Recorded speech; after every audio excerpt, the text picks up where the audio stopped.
And welcome back to the show. Once again, I'm your host, Sully. We're here to solidify another amazing topic. Couldn't do it by myself, so I assembled True North Nerds host, Brent Chittendon. How are you, buddy? I am very good. Thanks for having me. Absolutely. And he's got a kill. I know no one else can see this, but he's got a killer action figure collection. I wish I. Yeah, you got some anime there. You got Darth Vader clearly in the far right, and you got Yeah. some dinosaurs. I just had some movie maniacs and They're in another room, actually. I've got a couple of those kicking so you around got too. all the Candymans and Wishmasters and aliens and predators. Gotcha. Glad to have you here on the show. And we were going back and forth. I always pick the guest's topic, and more than half the time, it's like a topic I already wanted to talk about, and boom, there it is. Light in the dark. That's Sweet. We decided to go into the tube-way army master himself, Gary Numan. Yes. Yeah, it's interesting because we both watched a documentary that the BBC did. Yeah, 2016. There was a documentary about him. It used to be on Amazon. This time I had to go for the bowels of the internet to find a download and send it to Brent so he could prep. And yeah. He is a new wave, synth pop, new romantic, alternative dance, and alternative indie rock industrial musician, writer, and performer who is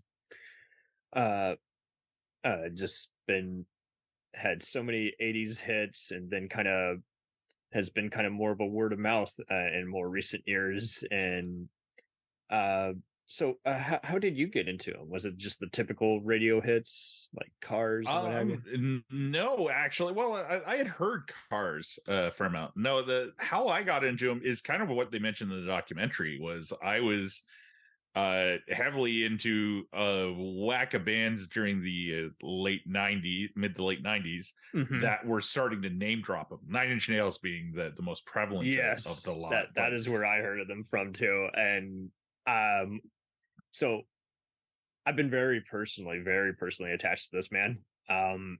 I started in his later work and then worked up to the classics. Same here. Hybrid and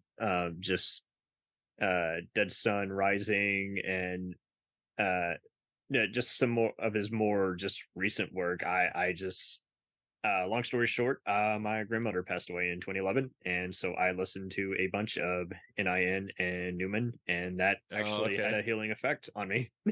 Well, that's good to hear. That's exactly what it is. It can be for anger, it can be for stress, but yeah, I was listening to some of his other ones like New Anger and Outland, but I was mainly listening to Jagged, and recently had Big Noise Transmission, Splinter, and he was always in my world. He conquered the internet. Savage came out of nowhere in 2017, and he actually had a apocalyptic like music video to accompany it. I'm like, why is this the kind of stuff that's not getting played on MTV? Everything else has to be, auto-tune wrapped and, flashy, sexualized pop music. I'm like, this is my kind of jam. Yeah, in my case, similar to yours in some ways. Basically, he is being name dropped by a bunch of bands that I liked. Yeah, and Trent I was Reznor working. They love each other. They are brothers from other mothers. They are. Well, so that's one of the weird things I'm like kind of surprised didn't get mentioned in the documentary, because the documentary follows him. You would have thought they could have used some participation or something. Yeah, but they didn't mention the fact that like one of the people, like I guess when you immigrate to the United States, you have to have like people vouch for you, like, hey, he's not coming here to like pillage and then run away or whatever. And one of the people who wrote like an endorsement letter was Trent Reznor.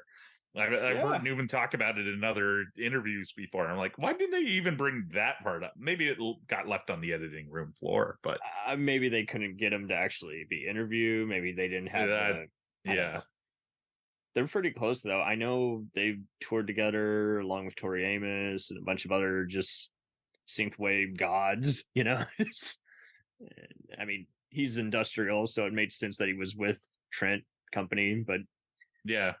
And anytime Nine Inch Nails has been performing in LA in the last like 3 or 4 tour cycles, Newman's usually on that show and whatever show they do in like England, whatever big stadium they have he's for the the English show. surprise featured guest. Yeah, which in a weird way, it's probably now more like expected and a disappointment if he's not there for those shows. Oh, I bet. Want my money back. He wasn't there. Oh, what do you think it is about his voice that kind of just is a little hypnotizing? Like it's so different, and yet it's not really a thick English accent like we're typically expecting, and yet, like many of these British artists, he just kind of talks about a lot of the same stuff as Trent. Yeah. The fear of growing up, being alone, not knowing how to, get up in the morning, having fever dreams. It's just all this kind of illusions that you get, and yet kind of like a lot of these guys, they know how to talk about dark stuff without being too dark for their own good, kind of. Yeah.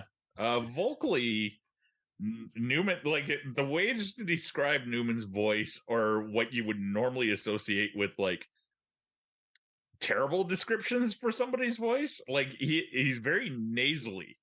Like, Yeah. Like in here, you can hear it. It's in like the upper nose area. A lot of his stuff, Right? But it works for him so well. It's not thick like David Bowie, and it's not as abstract as Brian Eno. And yeah, he kind of like, I've seen him compared to orchestral maneuvers in the dark and Duran Duran, and it's like, I don't know. When looking at him, he almost reminds me of Talking Heads. Yeah, physically, definitely. The music comparisons, I can see that with some of his later works. Well, or not later, kind of like you would think middle of the work road. With David Byrne, but I don't know. Like he had that period where he's talked about it numerous times. He basically does those first three albums, right? The Two-Way Army album, and Replicas and Pleasure Principle. And then after that, he starts like kind of chasing the dragon of getting a hit. So it becomes a bit more popular but also way more generic. That's why I like it from, let's see here. Basically I would say from I Assassin, which is in 82 to I would say like probably 92, maybe 91, maybe with Outland. Sacrifice is the one that really comes to mind. Is where he, like, for lack of a better term, and I think he even mentions it in this movie, is like sort of stops giving a shit about getting a hit and just sort of focuses on the music that he wants to do. And at which point, that's when like we see the first resurgence of him, and then kind of goes away for a little bit, and then comes back, and then kind of goes away for a little bit.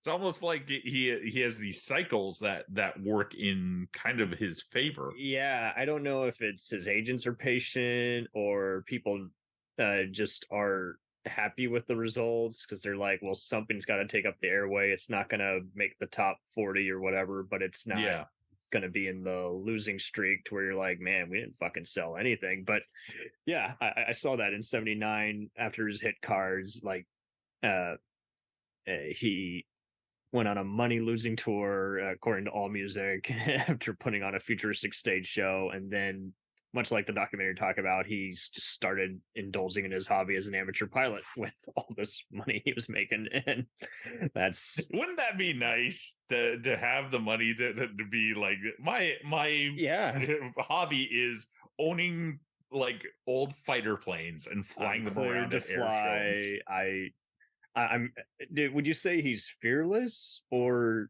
he's just nothing to lose? Because like it was just so interesting just seeing him like having the courage to buy a new house, make it his own house, and it's kind of and just seeing his interviews with his wife and his family almost kind of reminded me of a mechanic buddy of mine, where it's like they like each other, but just in small doses. You're like, okay, you go, you do you go over there, come back when you're ready. Dinner will be here. It in his case, it might be something along those lines. Like, he probably, I imagine at this point he's not out on the road for like 2 years at a time. No, But no, I just mean it's like give me 20 minutes, apart, and then last yeah. 40 minutes we can be together, watch the kids. Well, and the weird thing about it, especially for watching that documentary for me a little bit, is like now all those kids are more or less adults. Like two of Yeah, they them, gotta be by now. yeah. Yeah. Oh no, the two of them tour with them, like are like Oh, backing that's right. vocalists That for it and did stuff. happen. Yeah. Yeah, I don't know what the third's doing, but Go away, Dad. Creeping me out. But And that's the other thing too, unlike other people, he doesn't, he might come off as an android, but he doesn't come off as like, a creep, or, even though he's got that kind of beatnik, English version of that haircut.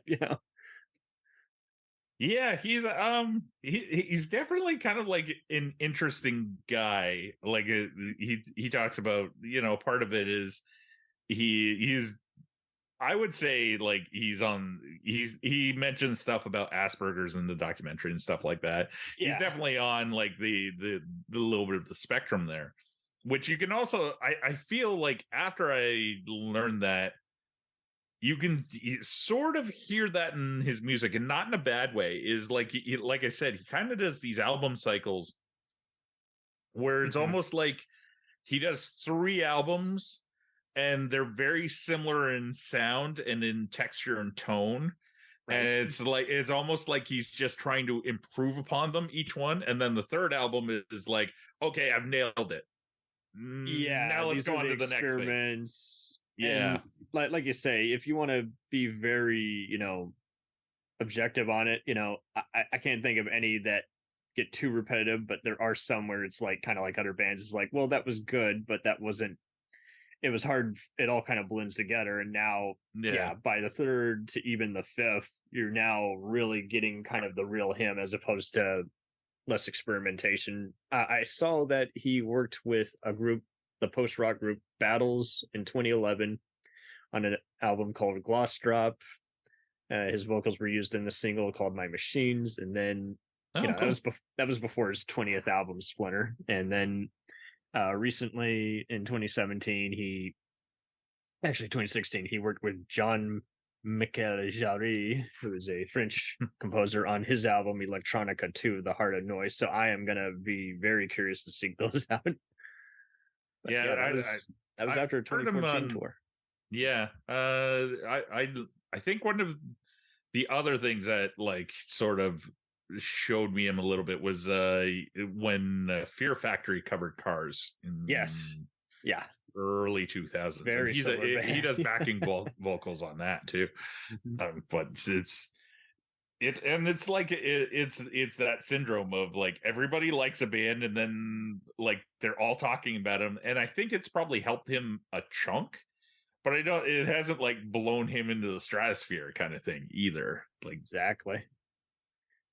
He's out and about, but he's almost kind of like Paul Oakenfold. He's just so respected in the industry. Oakenfold still is, he's deaf, but he's but he's just so good at just finding these cycles that everyone just adores, and he's picked enough heads, he's gotten it done on time, and I think to your point, he is kind of one of those. He's just so reliable. He can come and do what he wants when he wants, and I do wish he could do maybe some movie or video game soundtracks, but who knows? Maybe he doesn't want to do that. Maybe because at the same time, he's become relevant enough. People can still reference some of his other singles. That's enough. It's one of those things that, like, I wouldn't be surprised if it happens at some point either. There's enough guys who are kind of of the same ilk who are doing it now. Like, it's Clint Mansell from Pop Will Eat Itself is the first one who of like that kind of like genre of music that I can think of, like a modern stuff. Right Started before doing he it. became a movie composer. Yeah. Yeah, he was doing Pop Will Eat Itself, which is one of my favorite bands of all time. And then like out of that, you also then we go to Trent, who's like he's like what, missing the Tony from getting an EGOT at this point. Like he just needs to buckle down at some point and do Right. a musical with somebody. And because he's got an Oscar, he's got an Emmy, he's got a Golden Globe. So yeah, it's only the Tony that he's missing at this point. Pretty much. I feel like Trent is kind of that could be very well it. I like that theory that he's won it for everybody, so no one else really needs to have anything to prove that they're kept alive by him. He's the the cool kid who's also earned it. It's kind of like when you see some of these other interviews where you see these makeup artists who want to get into directing and win it for, to them it's a win for their previous industry. I heard an awesome interview with a stuntman named Chris Gann who's dabbled in acting, and he's like, I want to get an Emmy or Golden Globe because then I'll technically win it for the stunt guild. I'm like, that's awesome. So people like to cross over and kind of just is like, I represent everybody. I can dedicate it to whoever, but I did it for them. Yeah, and that's it's not a bad spot to be in either. Like it's one of those things that I can completely see, like especially given like kind of the textures and soundscapes that Numan does. Video games would be a really good spot for him. I could also see like it would depend on the movie, but I could see him doing scores for a film. And then breaking out after that. Him, I mean, even original songs that Peter Gabriel kind of did that briefly and throughout the 80s with movies and games. So I mean, I could totally see him doing a similar kind of thing. Just it would have to be with an artist he loves. He wouldn't even care where it's featured in, as long as he's well featured on the track. I think to your point, I think he is all about, after all those various hits that he had with the albums Telecon and Pleasure Principle, like Down in the Park and Metal, and the recent ones from Savage, like The End of Things and My Name Is Ruin. I think he's all about the brand. And if he looks like a fool, he doesn't want any association with it. Just like any actor, it's like good, bad. Am I good in it? Yeah. Well, he did his like I said, like there was that period there where he was just trying to chase hits. So he's done like his pile of shit, basically. Like, yeah. Like, it's like I did the era where I tried to sell out, except nobody was buying.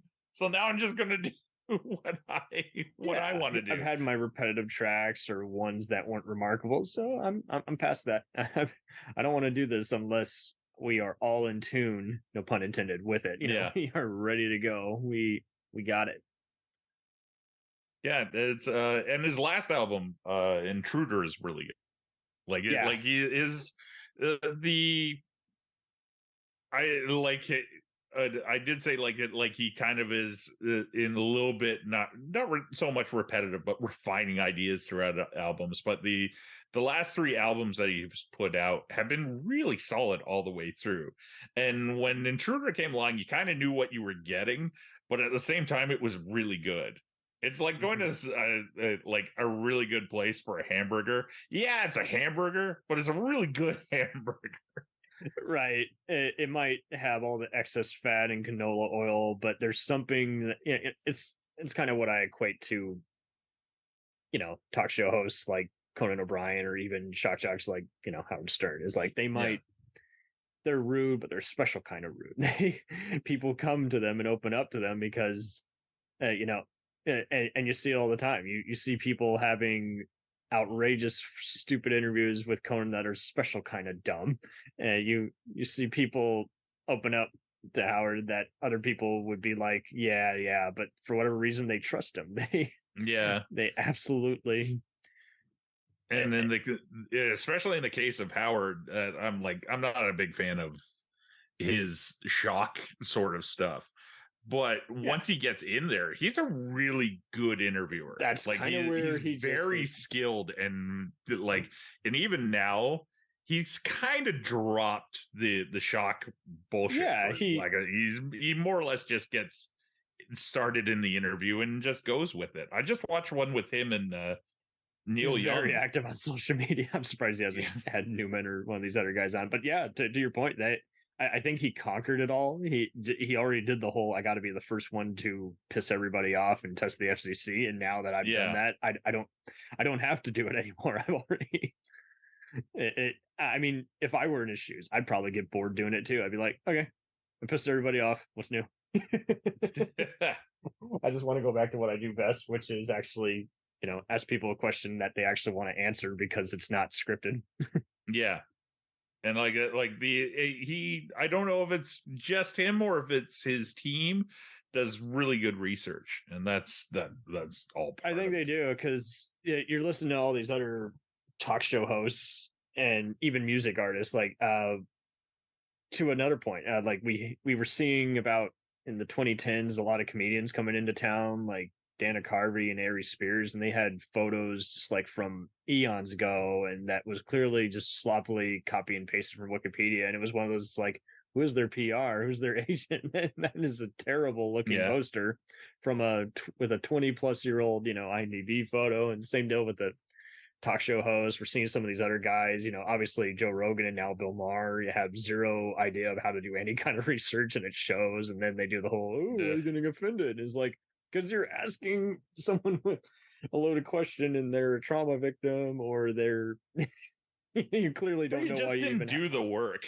Yeah. If I don't do the work, I'm gonna fess up. I went to school for broadcasting, so I like it will show. And the guy who the teacher that was in charge of teaching us how to do news was like your old school news guy. He was his name was Robert Holiday. I think he's in the Canadian Broadcast Hall of Fame at this point. But That's he was like, see, God. It was one of those things that he only ever used your last name, but if he used your first name, you knew you had gotten a 90. Like if he said your first name is that's an A, I did something really good. Brent, you've done it again. Yeah, that didn't happen very often. But still, cool to actually pick someone like that's brain who you actually respected. And when you see that they had an accolades, they're just like, yeah, no, he earned it.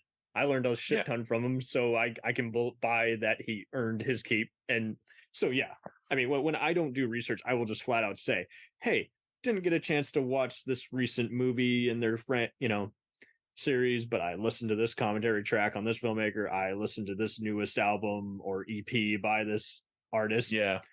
That's all I'm going to say. I mean, it's like but I also at the same time, I'm using all music and all these other sources here. I'm not going to go to just Wikipedia where, anyone can delete or omit it. Yeah, Wikipedia is not a bad place to sort of do basics and then start and then you that are on the article of the interviews and stuff that you're reading about. 1000%. And if it just gets to where you're just like, okay, they probably already read this off that, before you read it off, then they're probably already bored. I just want to keep them guessing. It's a good, a backup, maybe you're going to an individual page, but still try to go to a third party source. I wish there was an IMDb other than all music for kind of other music bands. I know there's Discogs, but that's more of a selling site. Oh yeah, that's more just finding where the albums are and what year they were released. Yeah, and how many different versions of that album there are. That's it. Going back to Numan, the album that I started and I don't know if you can actually get the version that I had anymore, because probably not. It's for the most part it's called Sacrifice. The version I got, I was working at a comic shop at the time, and they got them, is called Dawn, because the record company in the US tied it into a comic book that was coming out at the time. Oh, sweet. So all the tracks are the same, but I think the track listing is different, and the cover art is way different, because the cover art is based on the comic book that it was tied into. So that's wild. That's what once I got that album, I started following afterwards. Like I also have like a bunch of live bootlegs kicking around somewhere, and I got into it pretty deep there for a while. I miss those days when comic book shops actually had other media that they sold, in addition to what it is now, where you got to actually make it clear what kind of a panel or convention it is. Yeah. Well, I'm saying, I don't, weirdly, I now work at one again, is my full-time day job, working at one sweet. in my neighborhood. Yeah, it's great, honestly. It's completely switched careers, and it was like a little worrisome at the time, but like it's working out very well. But like it's a lot of it has changed since the first round that I did. Like we're strictly like comics and trading card games and graphic novels and stuff like that, where you will not see a CD or a tape or anything like that being sold at our store. No, it's gone now, guys. Yeah. Are there any have you ever been tempted to put on a few records or movies? Like while I'm working? Yeah. Oh yeah. The nice thing is the owner of the store is a huge music lover. So and one of the, as much as I may gripe about certain things about streaming services, one of the nice things about Spotify is it makes for a much better music experience in a retail setting, because you have like tons of albums that you have access to. And so it's not like, it would not be unusual to, other than this time of year, because we are as we're recording this, it's the Christmas season, right? So it's Christmas music. But in my store, the Christmas music is stuff that we picked, including the main thing that's been rotating is James Brown's Christmas album. I think it's called Funky Christmas. Sweet. Santa Goes Straight to the Ghetto, I believe is one of the songs on it. It's actually not a bad Christmas album. My only complaint is it's a little short. And I think it's only a little more peppiness. Nice. Well, hopefully you can put on Numan sometime. This is like algorithm. Probably. You can probably see how many brains you can pick when you put on an obscure or occult album on. It happens every once in a while. Or I was in junior high when that came out. Yeah. The other thing you'll see is people stop and like cock their head towards it because the speakers are up above, and just sort of like, what is that? Like, and to be fair, I did that this morning. I was working away, and on playlists on Spotify, after you end the playlist or the album, the algorithm takes over and starts feeding you music that you thinks you might like. And then I was just like putting some boxes away or something, and it's DMX doing Rudolph the Red-Nosed Reindeer, and I just started laughing. Yeah. My boss comes out and he's like, "What are you laughing at?" I'm like, "Is this DMX?" And he's like, "It is." So that has now been added to our Christmas playlist for the rest of the season. Oh my goodness. Oh man. So this was badass, and you've been speaking of comics, that's what True North Nerds does. You've tackled everything from the Old Guard and Star Trek Lower Decks to the newest Transformers, He-Man, Star Wars, and Marvel news, and recaps of episodes. What else do you guys have coming up on your podcast? So we release episodes every 2 weeks of the main podcast. We do have like some satellite shows that are also on our feed.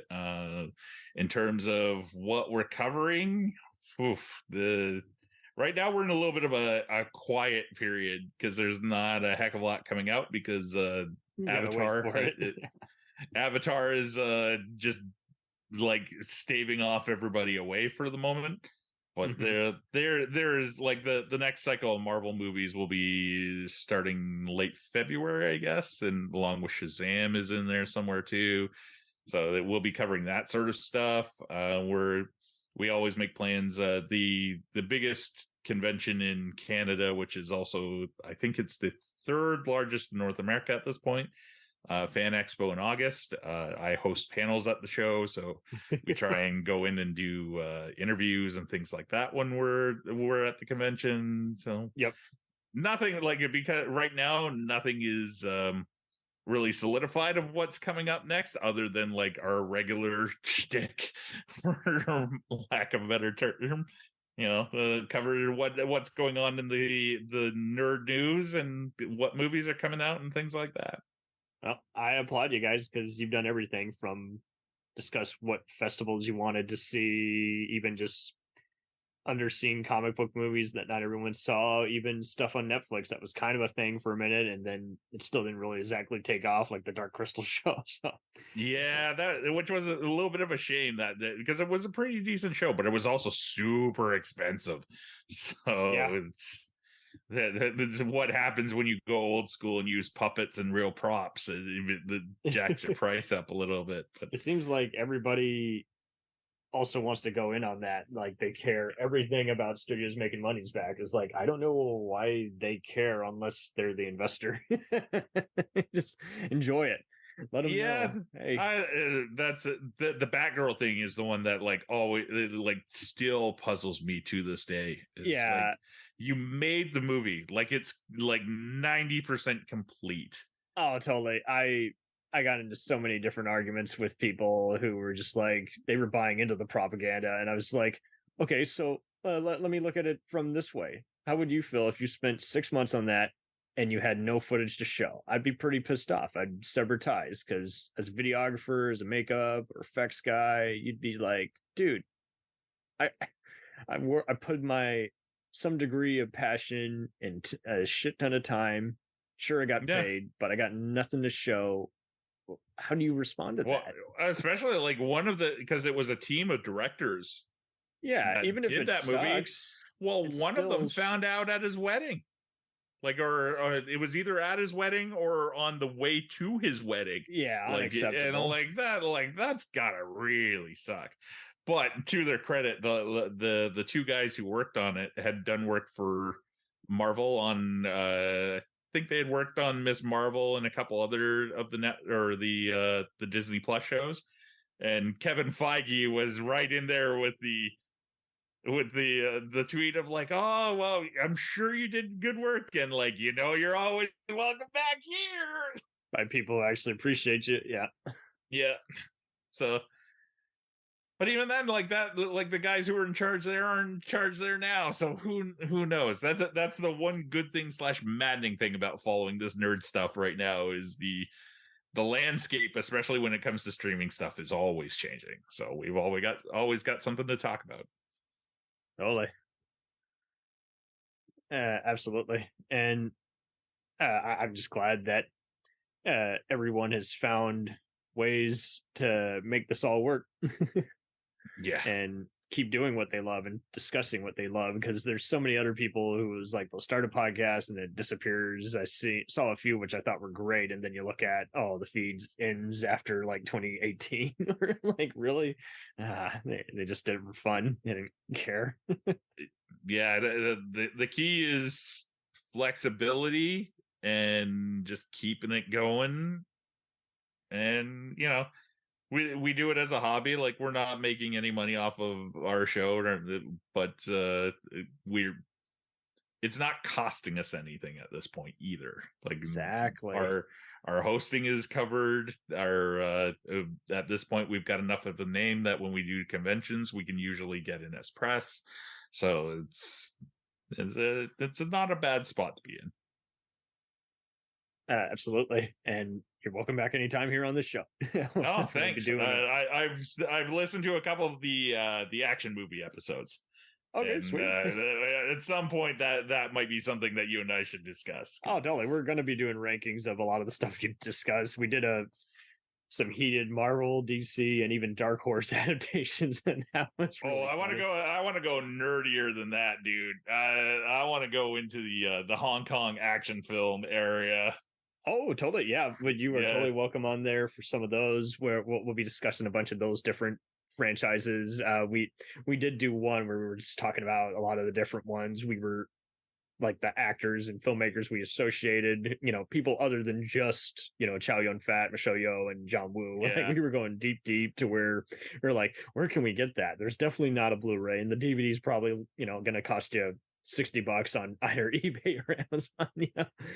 Yeah, I've been on the hunt for a DVD or Blu-ray. Like, I know I can order it off the internet at this point, but I know there's a really good Blu-ray out of the UK, but I don't have a region-free player, or a region player that can play Region B, I guess. Is Operation Condor 2: Armor of God, the Jackie Chan flick, where right. Yeah, I was if you want describing an undubbed copy, much like Drunken Master or Snake in the Eagle's Shadow, it's gonna cost all arms and legs. Well, the regular DVD's out of print, and it was, the last time I looked, was costing like $100, which I won't pay. But it seems that, at least in Canada, it has shown up on Tubi this week. Really? So yeah, I was like, because every once in a while I'll just do a little search and see if it's popped up on any of the services, and it showed up in my search on Tubi. But the only weird thing is when I clicked on it, the title suddenly switched to Spanish. So I don't know if it's like the Spanish dub of the movie, or I mean, yeah, they're much like Plex has allowed a lot of people to manually upload stuff. I wouldn't be surprised if there's some other rough edits in there where you're like, hey, this is what you get for watching it for free. Yeah. If you're not going to go the physical route, and if you're going to be picky about whether you're seeing it on a 2K versus 4K versus just DVD or bootleg VHS, that was imported back in the 90s, Yeah, luckily there's companies like Shout Factory is a good one, Arrow Video is the other, and they always give full disclosures like, hey, weren't able to secure interviews with this person, couldn't get the TV edit of this popular R-rated movie, couldn't get a Blu-ray transformation because all the elements are destroyed, but at least you got updated release and features and more organized set with a cool cover. Yeah, or like the case of Vinegar Syndrome. Have you seen the New York Ninja? We'll return after these messages. Hello and welcome to Culture Shocked, the pop culture podcast brought to you by four aging millennials and our outdated opinions. Join us every Tuesday as we discuss movies, TV, games, and even music, new and old. Dude, what do you think you're doing? Are you seriously trying to record a promo without us right now? Well, yeah? Dude, you can't just do the promo by yourself. Who's gonna listen to that? Yeah, and you probably haven't even told them that we're a pop culture podcast where we always agree on everything. For instance, the Sam Raimi trilogy, easily being the best of the Spider-Man movies. No. But I think we can all agree that Jaws is a classical masterpiece. Nope, don't like that. But we do all agree that the sequel trilogy of Star Wars is the best in the Skywalker saga, right, guys? That comment is so ridiculous. I don't even know where to Anyways, that'll do it from all of us here at Culture Shock. Thanks for listening. Do you ever find yourself thinking about who would win in a fight between Goku and Superman? Hi, I'm James Gavsey, and on the Who Would Win show, me and my co-host Ray ignore anything important happening in the outside world and debate fictional battles between characters from comics, movies, and video games. We got a new show every week, and almost always am I the winner. Yeah, not true, Ray. In the past, we've discussed such matches as Captain America versus Darth Vader, Solid Snake versus the Iron Giant, classic matchups like RoboCop versus Terminator, and even the Muppets versus Sesame Street. That one was crazy. So if you're a fan of geek culture and love a spirited debate, check out the Who Would Win show wherever you get your podcasts, or check us out at whowouldwinshow.com.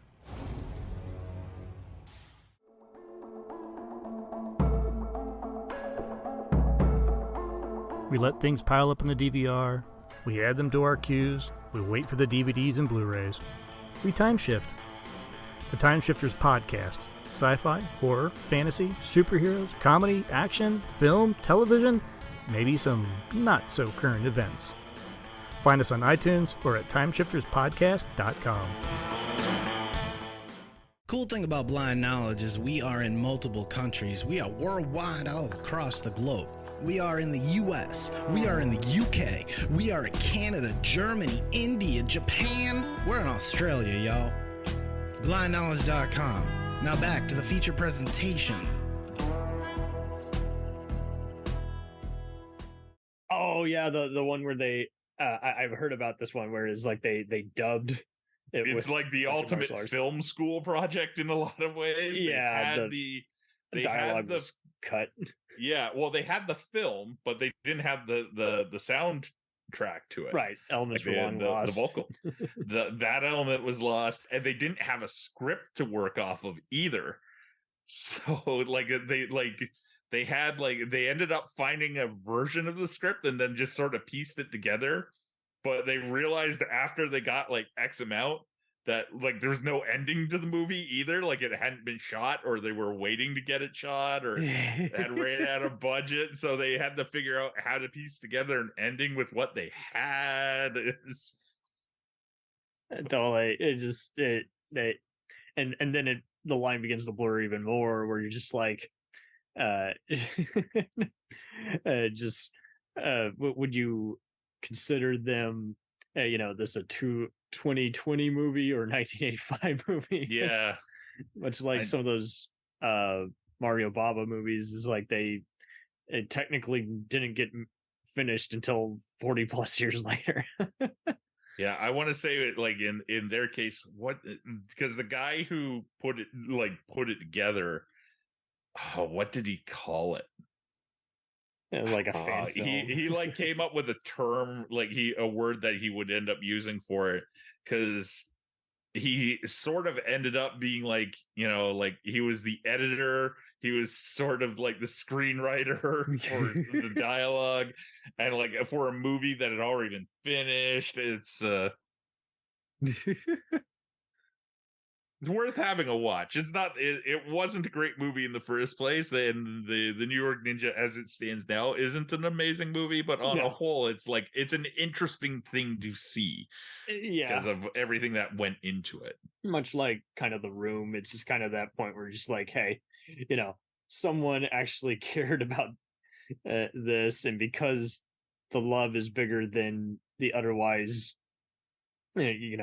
generic storyline, it just still speaks louder than usual, and it is totally gonna be a fan movie where you're just like, hey, because they're all here in the same room enjoying it with us, it means so much more than anything else. Yeah, there's a ton of movies like that, but totally, it's just, and it's a rarity too, but now people are just kind of more, they're just opening up about all the stuff that they previously just, it was a word of mouth kind of thing. Yeah, and that's kind of one of the nice things about the internet is it has passed on stuff like that, or stuff gets rediscovered, or become like, without the internet I would have never heard of The Miami Connection, which is my favorite terrible movie of all time. Yeah, some big intense stuff there, and like to your point earlier, it is one of those where it's just like, hey, people are tired of all the toxic fans attacking each other. People just want to actually laugh and figure out why all these years they've enjoyed watching these crazy movies. Agreed. And I'm just glad that I could have you on here, new BFF, but also it's just, these kind of eye-opening chats, they sit with you. You remember them, just like any good conversation or interview. And I think that's what a lot of people are just, it's lost on. They just want to either bullshit way too long, or just be like, I'm done with this. Yeah. Too much negative association with it. And that's not saying you can't have a negative review of a movie. Trust me, there's going to be plenty of it. But if it really doesn't represent anything at the end of the day, does it stay with you? Really? Probably not. Yeah, exactly. I've often said one of the worst things a movie, especially a movie, can be is mediocre.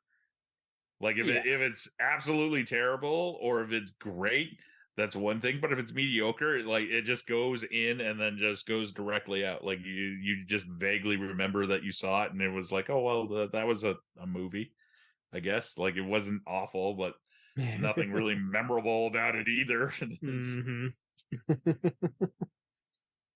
Funny how that works. Yeah. Well, this was a treat, and I hope you get plenty of other goodies coming your way for holiday season. Oh, thank you very much. You too. I guess we're only a couple days out. Yeah, even then, we can't expect them to all be the following week, but for those who are listening now, at least we know, hey, we had a fun get together. That's the other wild thing too, is just people just need to fess up instead of saying, yeah, we totally didn't record 5 of these back to back, even though we totally did. Yeah, so with our show, it's we tend to be as of late, it's recording kind of last minute because we put up shows every second Monday basically, and just because of our schedules and stuff. But right now our schedules are even tighter, and like one of our hosts, and this isn't giving anything away, but one of our hosts is a Santa. Like that's his side gig for the month of December. So nice. Yeah, and like he takes it fairly seriously, but like every once in a while there's like December, we just assume Kevin's not on the show. If he can appear, that's good, but if not, he is out being Santa at some Christmas party or some like event or some corporate Christmas thing. He just learn to roll with it and change with the whatever's coming with the times. Oh, they go with the flow. Yeah. Well, badass to you. Hope again, just hope work is uneventful and you have some other fun stories to share. Yeah. Thank you very much for having me. Anytime.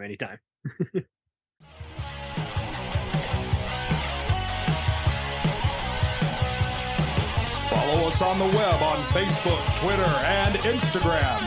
The podcast is available on Podbean, Spotify, iHeartRadio, Anchor, Apple, and anywhere else podcasts are available. Feel free to review our show and leave comments on any of those sites. Thanks a million for listening. It's a